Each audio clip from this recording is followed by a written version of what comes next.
দর্শককে নিয়ে আরও খবর জানাতে নগরীর টাইগার পাস এলাকা থেকে যুক্ত হচ্ছেন সহকর্মী আরিফুল ইসলাম তামিম। তামিম, এই সংকট নিয়ে গ্রাহকরা কি বলছেন, তাদের ভোগান্তির কথা জানাবেন, আর একই সাথে রিফিলিং যে স্টেশনগুলো আছে তারা কি বলছে?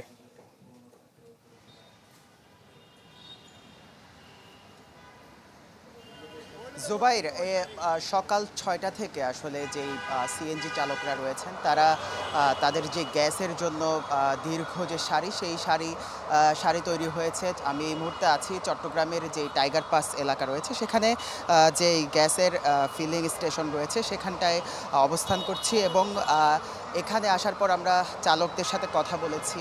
তারা যেটি বলেছেন যে একদিকে তাদের যেমন ঘন্টার পর ঘন্টা লাইনে দাঁড়িয়েও আসলে তাদের যেই কাঙ্ক্ষিত গ্যাস সেটি না মেলার কারণে তারা যেমন কর্মঘণ্টা নষ্ট হচ্ছে, তেমনি তারা অসহনীয় যে ভোগান্তি সেই ভোগান্তিতে পড়েছে। এখানে শত শত সিএনজি আসলে অপেক্ষা করছে গ্যাসের জন্য। এখানে চালকদের সাথে কথা বলে যেটি জেনেছি, তারা সকাল মূলত ভোরের আলো ফোটার সাথে সাথেই তারা এখানে এসেছে তাদের গ্যাসের জন্য, এবং তারা গতকালও সারাদিন অপেক্ষা করেছে তাদের গাড়িতে গ্যাসের জন্য, কিন্তু তারা কোনোভাবেই গ্যাস পাচ্ছে না। এবং আরেকটি বিষয় যদি বলি, চট্টগ্রামের ৮-৯টি যে গুরুত্বপূর্ণ ফিলিং স্টেশন রয়েছে, গ্যাসের যেই স্টেশনগুলো রয়েছে যেখান থেকে চালকরা তাদের গাড়ির জন্য গ্যাস নেয়, সেই গ্যাসের যেই সেখানেও কিন্তু আসলে কোনো ধরনের গ্যাস নেই, অর্থাৎ গ্যাস না থাকার কারণে ফিলিং স্টেশনগুলো বন্ধ রয়েছে।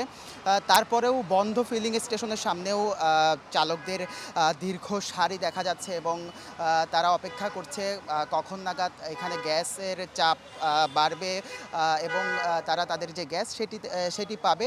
এবং আরেকটি বিষয় যদি বলি, এখানে সিএনজি চালকরা যেটি বলছেন যে তাদের সিএনজি চালকরা যেটি বলেছেন যে তাদের মূলত ৩০০ টাকার গ্যাস হলেই চলে, কিন্তু তারা সেটিও এখন পাচ্ছে না। তো তাদের একটাই দাবি, দ্রুত এই ধরনের যেই ভোগান্তিগুলো হচ্ছে সেটি সমাধান হবে এবং গ্যাসের যে স্বাভাবিক চাপ সেটি পাওয়া যাবে। তো এই ছিল আমার কাছে চট্টগ্রামের গ্যাস সংকটের সর্বশেষ।